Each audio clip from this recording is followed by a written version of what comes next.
अल्हम्दुलिल्लाह वकफ़ा व सलामुन अला इबादिहि अल्लज़ीना इस्तफ़ा अम्मा बाद फ़अऊज़ु बिल्लाहि मिनश शैतानिर रजीम बिस्मिल्लाहिर रहमानिर रहीम वल फ़ज्रि व लयालिन अश्र वक़ाल अल्लाहु तआला फ़ी मक़ामिन आख़र वयज़्कुरु इस्मल्लाहि फ़ी अय्यामिन मअलूमात वक़ाल नबी सल्लल्लाहु अलैहि वसल्लम मन वजद सअतन फलम युज़क्की फला यक़रबन्न मुसल्लाना वक़ाल नबी सल्लल्लाहु अलैहि वसल्लम बुइस्तु मुअल्लिमा बुइस्तु लिउतम्मिम मकारिमल अख़लाक़ सुब्हान रब्बिका रब्बिल इज़्ज़ति अम्मा यसिफ़ून व सलामुन अलल मुरसलीन वल्हम्दुलिल्लाहि रब्बिल आलमीन। अल्लाहुम्मा सल्लि अला सय्यिदिना मौलाना मुहम्मद फ़ी अव्वल कलामिना अल्लाहुम्मा सल्लि अला सय्यिदिना मौलाना मुहम्मद फ़ी औसत कलामिना अल्लाहुम्मा सल्लि अला सय्यिदिना मौलाना मुहम्मद फ़ी आखिर कलामिना। अल्लाह इज़्ज़त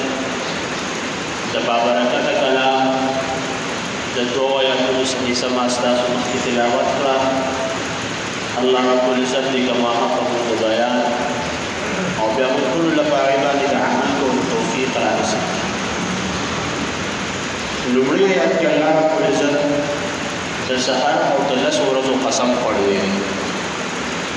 और इब्न अब्बास रज़ियल्लाहु तआला अन्हु के रईसुल मुफस्सिरीन अबू तवीलेकी अबू फरमाई कि दलस रोज़ मुराद द ज़िलहज्जे दस रोज़ और जो दस रोज़ों तो बुजुर्ग और तो फजीलत द वजना अल्लाह रब्बुल इज़्ज़त दे रोज़ों कसम पढ़ गई और बेमयात वयस्कुरुल्लाह की आयात मालूमात रज़ी मुतालिक तमाम मुहद्दिसीन और मुफस्सिरीन दी वजाहत करे दे कि दी रोज़ों मुराद हम ज़िलहज्जे अवलने दस रोज़ मुराद दस रोज़ तेरे दे बुजुर्ग रोज़ दी दी रोज़ों ढेर ज़्यादा फजीलतुना राग़ली दी लेकिन मिसाल के तौर पर हदीस मुबारक के अब्दुल्लाह इब्न अब्बास रज़ियल्लाहु तआला अन्हु फरमाई कि नबी करीम सल्लल्लाहु अलैहि वसल्लम द हदीस मफ़हूम दार कि अमल सालिह तो दे दस रोज़ों की कि अल्लाह रब्बुल इज़्ज़त को सुबह ख़ुद दुमरा पर हिस्स रोज़ की आगा ख़ुद न दे और जैसा सहाबा किराम पुख्तन हो गए अल्लाह रसूल द जिहाद नम ज़्यादा ख़ुद अल्लाह रब्बुल इज़्ज़त मदी दस रोज़ों की अमल नबी करीम सल्लल्लाहु अलैहि वसल्लम फरमाए कि आओ द जिहाद नम ज़्यादा ख़ुद अलबत्ते वो सड़े को जान और माल सर लाड़शी और जिहाद के वगा शहीद शी नो दगे सड़ी सवाब सेवाले वगर नाम सवाबुन की कमती बदे रोज़ों की तुम अमल की गया हिस्से अमल अगर सीधे और फल हदीस के अंदर राग़ली थी और नबी करीम सल्लल्लाहु अलैहि वसल्लम फरमाई तो देव जिना तासु देवरजों की तस्बीह देर ज़्यादा हुआ सुब्हान अल्लाह तासु की तहमीद देर ज़्यादा हुआ अल्हम्दुलिल्लाह तासु की तकबीर देर ज़्यादा हुआ अल्लाहु अकबर और तासु की तहलील ला इलाहा इल्लल्लाह देर ज़्यादा हुआ। हदीस मुबारक के नबी करीम सल्लल्लाहु अलैहि वसल्लम फरमाई कि दे औरतों यो रोज़ा द यो काल बराबर था दाखिला द ज़िलहज्जे म्याश रानी विशी और द अरफी दौर से पूरे सो रोजी सी न यो रोज़ा पानी द यो काल द रोज़ो सवाब मिलावेगी और क्या नबी करीम सल्लल्लाहु अलैहि वसल्लम फरमाई कि दशबे ब इबादत बांधी द लैलतुल क़द्र सवाब मिलावेगी यानी पदे न खुशबो के या पदे लस खुशबो के चिकम सड़े दशबे अल्लाह रब्बुल इज़्ज़त तौली जो इबादत कई नुगो या दा सड़े द लैलतुल क़द्र पशप बांधे वलार जो इबादत कई नौरज़े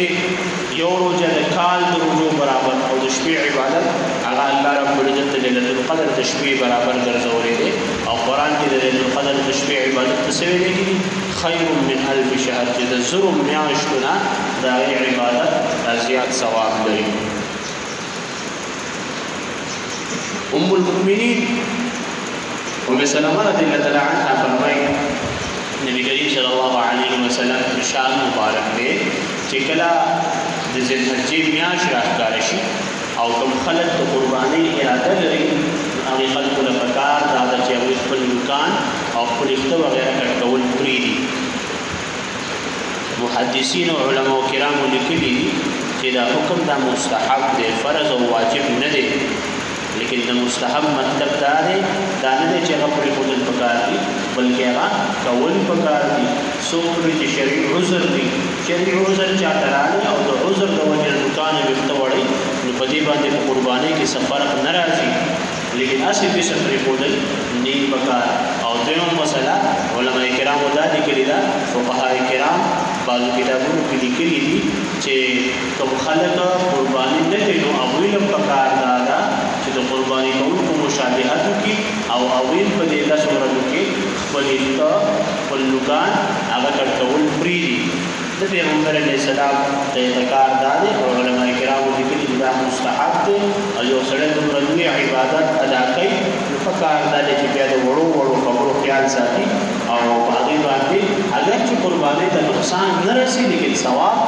د سړي سیوا ملاوي به موږ هر یو کار چې کوم دی هغه د الله د رضا دپاره د پیغمبر علیه السلام په طریقه باندې او د ثواب په امید باندې کوو، نو لهذا موږ له دغه کار پرېښودل نه دي پکار. او په حدیث شریف کې په صراحت سره دا مضمون راغلی دی چې د عرفې د ورځې روژه پیغمبر علیه السلام فرمایي چې څوک ونیسي نو د تېر کال او د راتلونکي کال د ګناهونو دپاره کفاره ګرځي. یعنی د دې نه مخکې دا کومې 8 ورځې چې وي د ذوالحجې دا روژې د یوم ترویه پورې چې وي نو په دې باندې د یو کال د روژو ثواب میلاویږي او د عرفې د ورځې روژه چې څوک ونیسي نو په هغې باندې خو د کال د روژو ثواب میلاویږي لیکن د هغې سره د تېر شوي کال او د راتلونکي کال د ګناهونو دپاره هم کفاره ګرځي. نو لہذا اهتمام کول پکار دي د چا په وس کې ده د چا په توفیق کې ده او هغه د عرفې پورې دا ټولې روژې نیولی شي، ټولې روژې ورله نیول پکار دی. عبادت کولی شي په ټولو شپو کې د عبادت وکړي، تکبیر دی وایي، تحلیل دی وایي، تسبیح دی وایي، تحمید دی وایي. او که څوک نشي کولی نو کم از کم 3 ورځې روژې دې ونیسي، 2 ورځې روژې دې ونیسي، 1 ورځ روژې دې ونیسي او که یو ورځ نیسي نو خامخا د عرفې روژه دې بیا ونیسي چې د دغې اجر او ثواب چې کوم دی هغه د نورو په مقابله کې سیوا راغلی دی. نو دا ډېرې د بزرګۍ ورځې دي او الله رب العزت ته په دې ورځو کې نیک عمل دا ډېر زیات خوښ دی. نو دا ورځې په نیکو عملونو باندې ښایسته کول پکار دي، د الله په ذکرونو باندې دا ورځې تېرول پکار دي او په دې کې تلاوت کول پکار دي، عبادات پکې کول پکار دي چې اجرونه او ثوابونه د هغې انتها نشته دی.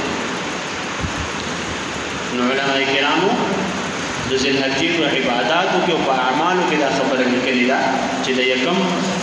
ذوالحجې نه د انسان هسې پکار خو دا ده چې ټول عمر نیک اعمال کوي، لیکن په دې ورځو کې د اهتمام سره تسبیح او تحمید او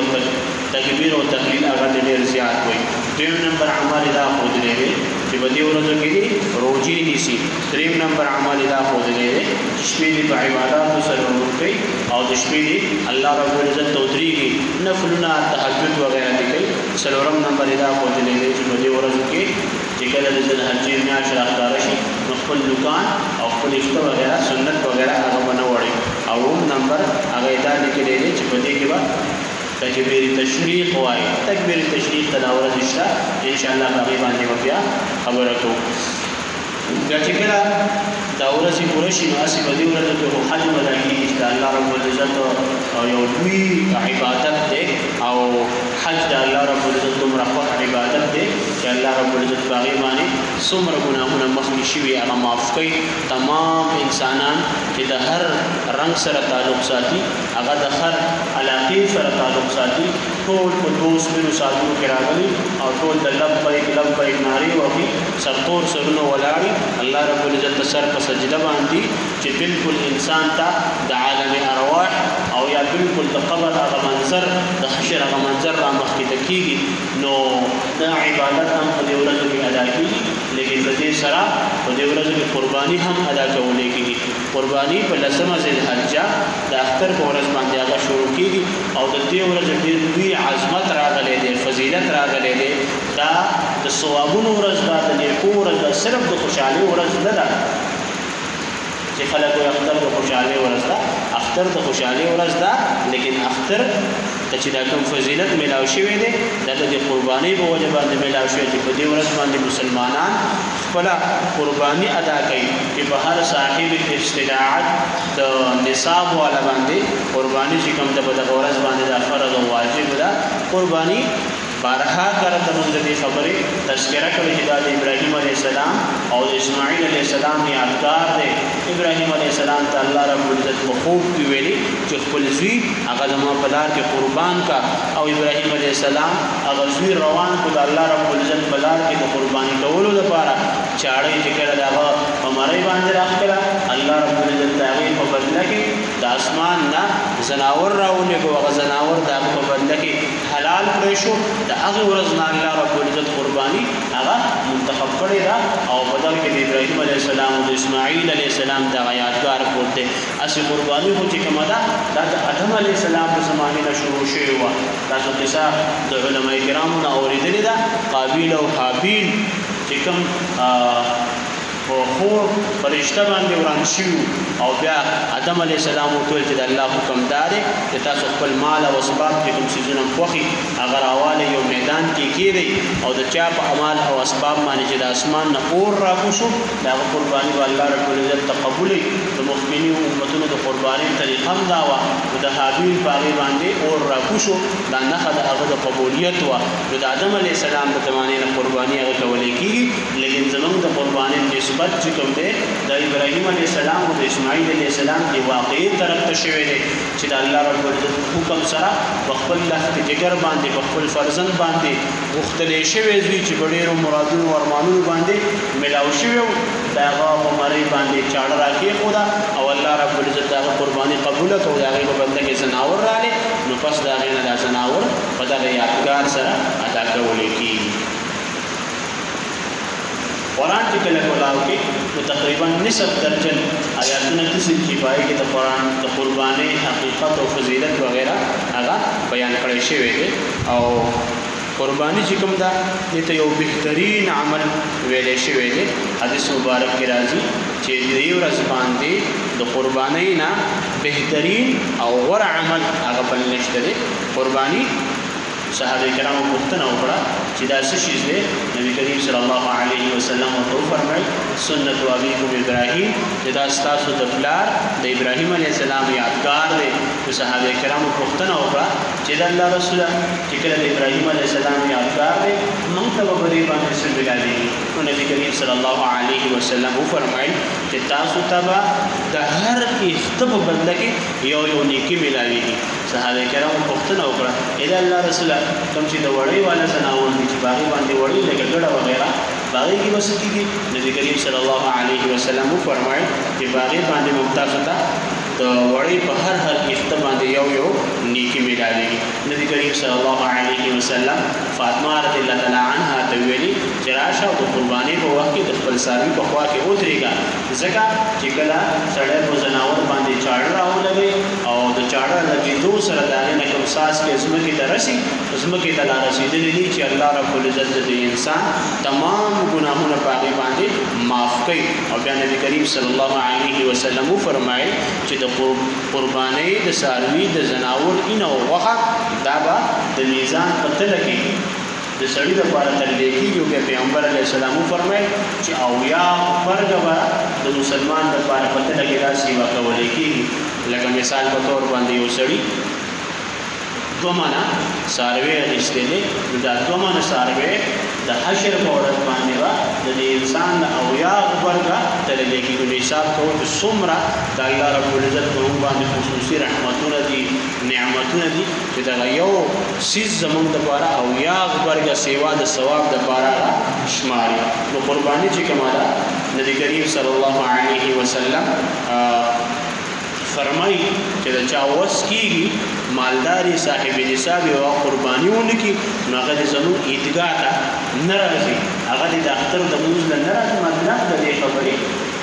محدثین دالي چې په دې خبره کې تحدید دی، په دې کې سختیواله دی، په دې کې نبی کریم صلی الله علیه وسلم وعید ذکر کړی دی چې ګویا بیا دو زمون لاره جدا شوه، بیا دو زمون کې فرق دی. نو که چېرته دا سړی قرباني د دې وجې نه لکه چې دا فرض او واجب نه ده، نو په دغه صورت کې خو پرې سړی کفر ته راځي، او که د سستۍ د وجې نه هم نه کوي، نو د پیغمبر علیه السلام طور طریقه او د عادت نه او د سنت نه دې سړي بیا مخ اړولی دی. نو لهذا بیا دو زمون کې چې کوم دی ښکاره فرق راغلی دی. نو د دې وجې نه د دې اهتمام کول پکار دی. نبی کریم صلی الله علیه وسلم متعلق حدیثو کې راځي چې پیغمبر علیه السلام مدینه منورې ته تللي او 10 کاله ژوند هلته پیغمبر علیه السلام تېر کړی. نو په دې 10 کالو کې هېڅ یو کال پیغمبر علیه السلام قرباني هغه نه ده پرېښو. پیغمبر علیه السلام به د قربانۍ اهتمام کو. قرباني په چا باندې راځي؟ علماء کرام د هغې دپاره شپږ شرایط ذکر کوي چې قرباني په عاقل باندې ده، په لیونی باندې نشته، په پاگل باندې نشته دی، دماغي توازن د چا خرابي په هغه باندې نشته. دویم نمبر د انسان بالغي په نابالغه باندې نشته، که هر څومره نابالغه سړی مالداري په دې سړي باندې قرباني نشته. که یو سړی د قربانۍ په ورځو کې بالغ شو او دا مالدار دی، نو په دغه سړي باندې به بیا قرباني راځي. دریم نمبر دا چې دا آزادي په غلام باندې نشته دی، دا شرط اوس ختم شوی دی. او څلورم نمبر دا چې دا مقیمي مسافر باندې قرباني نشته، که مسافر قرباني کوي ثواب ورته میلاویږي. او مسلمان باندې دا په کافر باندې قرباني نشته، ځکه د عباداتو مکلفتیا چې کومه ده هغه په مسلمان باندې راځي، په کافر باندې مکلفتیا هغه نشته دی. او اخري شرط پکې دا دی چې دا سړی د نصاب مالکي، نو پس داغه نه باغ باندې قرباني راځي. که د نصاب مالک وي قرباني په نشته خو کوي، نو ثواب ورته میلاویږي. نو چې کله یو سړی عاقل بالغ او دا د نصاب مالکي، نو په دغه صورت کې په دې سړي باندې قرباني راځي. او دغه نصاب دا د ضرورت اصلیه نه سیوي. ضرورت اصلیه څه ته ویل کېږي؟ نو فقهای کرام لیکي چې ضرورت اصلیه نه مراد دا دی چې د هغې په غیر موجودوالي کې یو سړي ته د هغه عزت او د هغه په دغه صورت کې د هغه ابرو وغیره ته خطرې، لکه مثال په طور باندې کور شو، کپړه شوه، مکان شو، دا د انسان ضرورت اصلي د خوراک څښاک شو. که دا نه نو سړی په هغې باندې جان مال ده او د هغه عزت او ابرو ته خطرې. نو مراد دا دی چې کوم څیزونه داسي هغه د نصاب نه با هغه ضرورت اصلیه کې راځي، هغه پکې نه شمارلی کېږي. کوم چې د دې نه علاوه هغه به د انسان دپاره شمارلی کېږي. خالص سونه چې د یو سړي سره دا خبره زموږ په موجوده معاشره کې خلک د دې نه غلط رخ او غلط اخذ د هغې نه کوي. هغوی وایي چې یاره سونه چې کله 19 توله د زنانه سره نو بیا پرې قرباني راځي، چې د 19 تولو نه کمې قرباني پرې نشته. دا خبره په دې طریقه باندې نه ده. تاسو دا یاد ساتئ، پخوا زمانه کې به 2 قسم پیسې میلاوېدې، یو ته به درهم ویو، یو ته به دینار ویو. دینار چې دی دا به خالص د سرو، او درهم چې کوم دی دا به خالص د سپینو. نو کوم بعض خلک به داسې چې هغوی به روزګار کو، کاروبار به کو، نو صرف د سرو په پیسو سره به کو. او بعضو خلکو به چې کوم روزګار کو نو صرف په سپینو سره به کو. نو چې چا سره به خالص د سرو روزګار کو نو هغه به صرف 7.5 توله چې کله ورسره وه نو بیا به په هغه باندې قرباني راتله. لیکن په دغه صورت کې دې سړي سره به پوره کال کې د سپین راتله، نه به ورسره بله روپۍ پیسه وغیره راتله. او که یو سړي سره به صرف چاندي وي نو بیا 52 توله چاندي پکار. لیکن نن سبا چونکې داسې مسله نشته دی، که کله 2 جنسه یا 3 جنسه هغه څیزونه چې په هغې باندې زکات راځي، په هغې قرباني راځي، یو سړي سره میکس شي، نو که هغه بیا لږ لږ وي نو هغې قیمت به 52 توله چاندي ته اچولی کېږي. کله چې د هغې قیمت 52 توله چاندي ته رسېدو نو په ده باندې به بیا زکات راځي. لکه مثال په طور باندې نن سبا ریټ چې کوم دی د چاندۍ د تولې هغه 1560 دی. نو 1560 لته په 52.5 کې چې ضرب ورکړي نو د هغې نه 81,900 روپۍ راځي. نو نن سبا نصاب چې کوم دی هغه 81,900 روپۍ دي، چې 81,900 روپۍ چا سره نغدې پرتې د 81,900 روپو سره چا سپراتی د 81900 روپو سمته چا سره د 81900 روپو د تجارت سامان چا سپروتی د 81900 روپو د ضرورت اصلیه نه سیوا سامان د چا سپروتی ضرورت اصلیه نه سیوا سامان نه مراد دا چې په پوره کال کې اگر اخیستل کېږي نه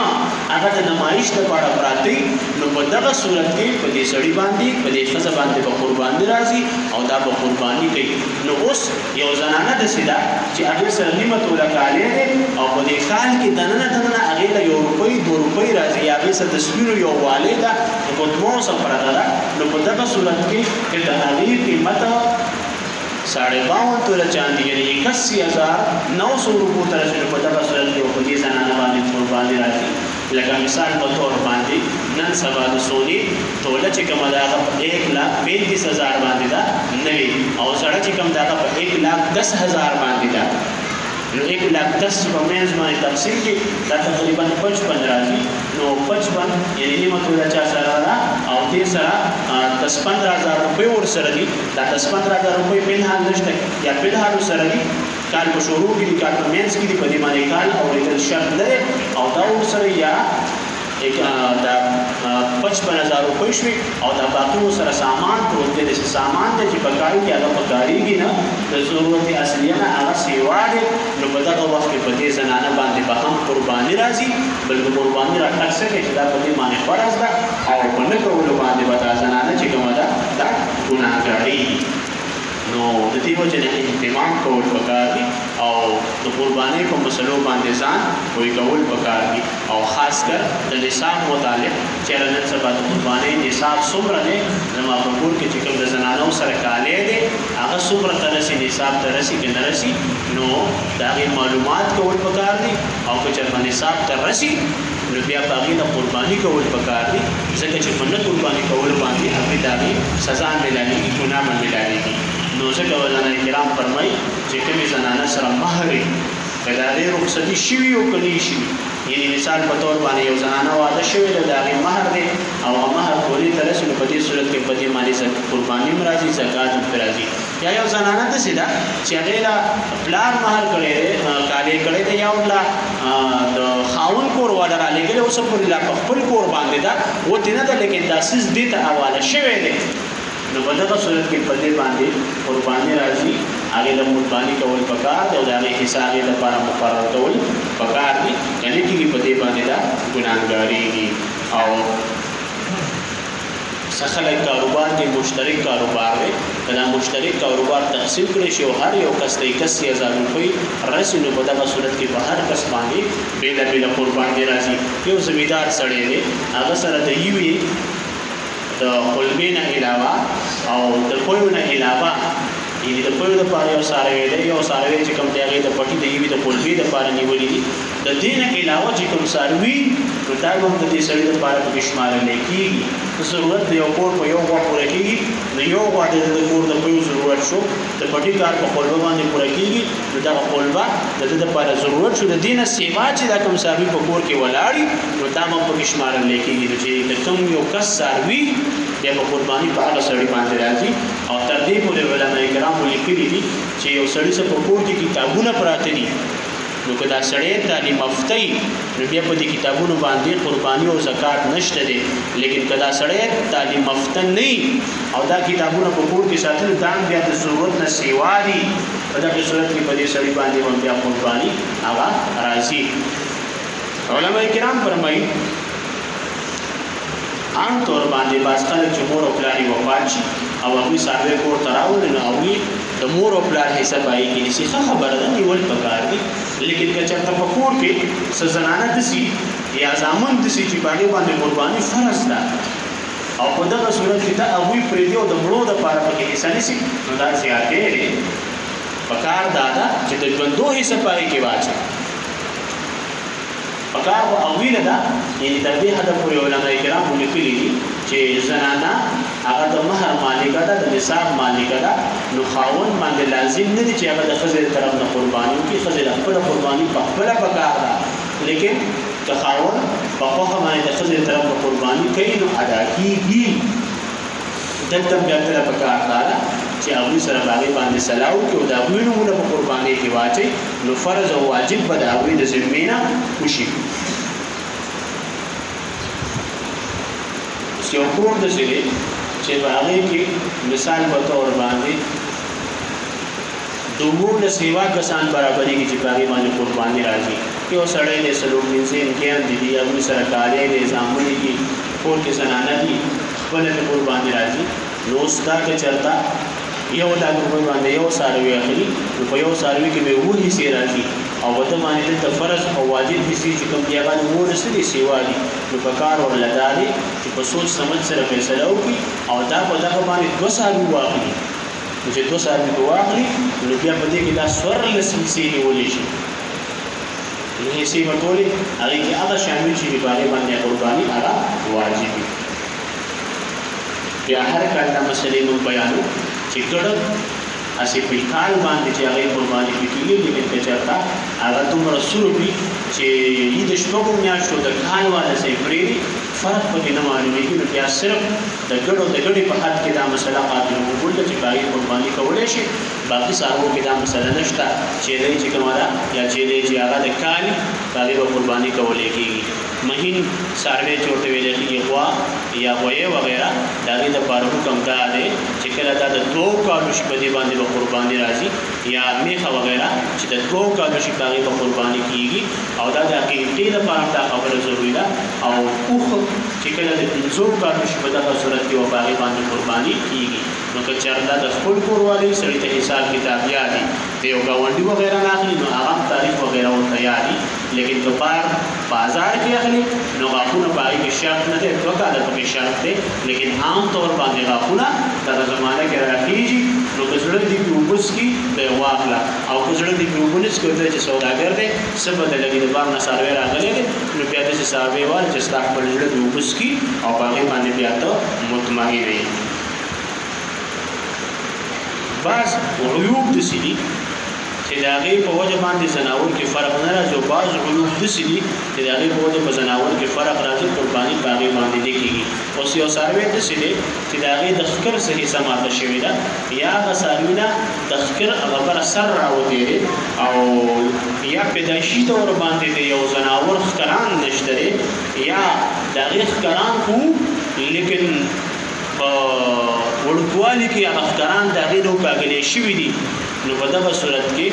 په دې ځناور باندې چې فلحال په هغې کې زخم نشته او زخم یې دماغو ته رسېدلی دي په دې باندې قرباني کېږي. هېڅ فرق په قربانۍ کې نه راځي.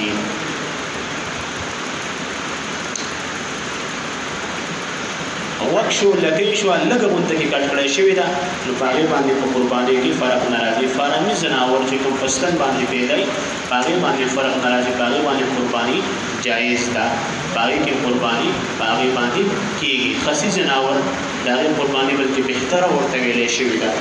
او بعض څیزونه داسې دي چې هغه ناجایز دي. مثال په طور باندې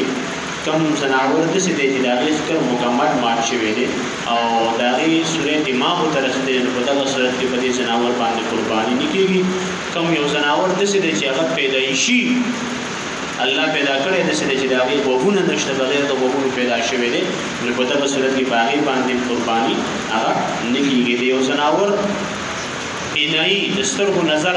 اکثر تللی یا مکمل تللی نو په دې ځناور باندې قرباني هغه نه کېږي. یو ځناور داسې دی چې هغه داسې طریقه باندې ګرځي چې درې خپې خو لګوي لیکن څلورمه خپه په ځمکه باندې نه لګي نو په دغه ځناور باندې قرباني هغه نه کېږي. کوم ځناور چې د 2 تیونو والا دي لکه چیرۍ وغیره شوه نو چې د هغې یو تی خراب وي وچ شوي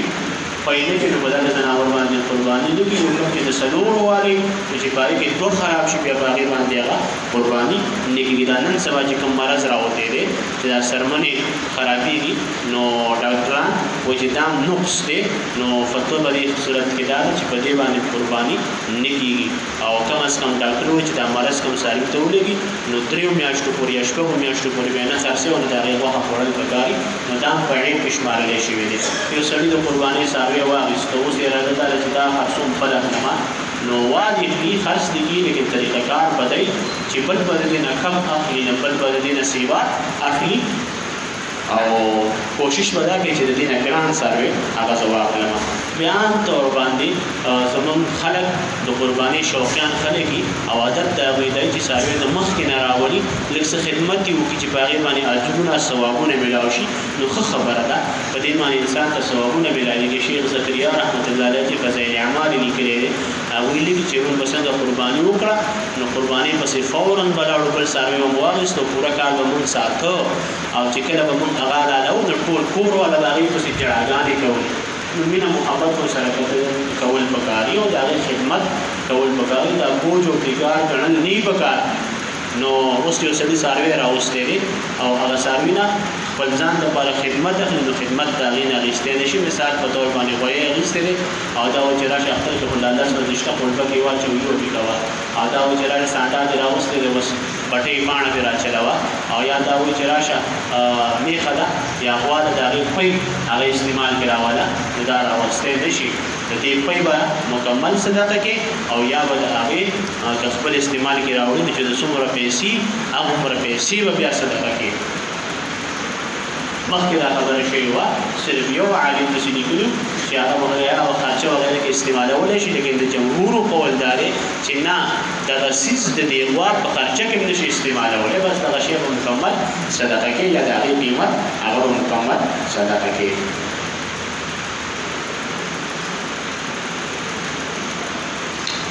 در دې حد پورې علماء کرام فرمایي چې یو سړي ګډه وغیره واخیسته او هغه کور ته راوستله او قربانۍ کې دا ورځ شته او دوی چې راشي دا وړۍ دې کټ کړه نو دا وړۍ چې دې کټ کړه د هغې استعمال او د هغې خرڅول هم جایز نه دي بیا په غټ څاروي کې اووه کسان شرکت کولی شي او اووه کسان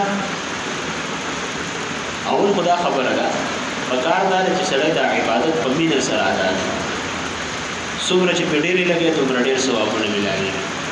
او تا به څوک لیدلی دي چې د قربانۍ د وجې نه هغه غریب شوي یا د حج او د عمرې د وجې نه هغه غریب شوي البته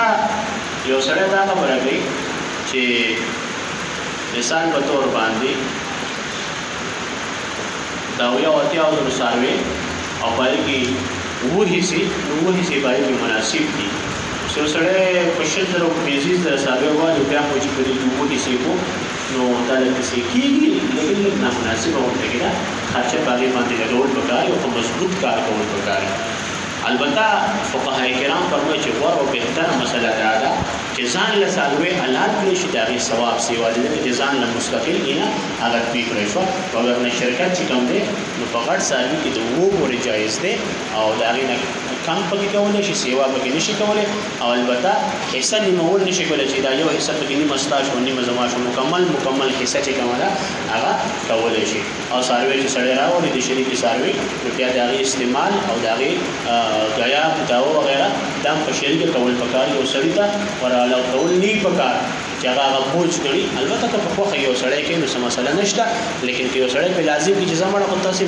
خپلو څاروو له راوړو دې دې هم راوړو مړه تاسې ځای د کره شته او پلانکې شته او ډېرې شته دا خبره غلطه ده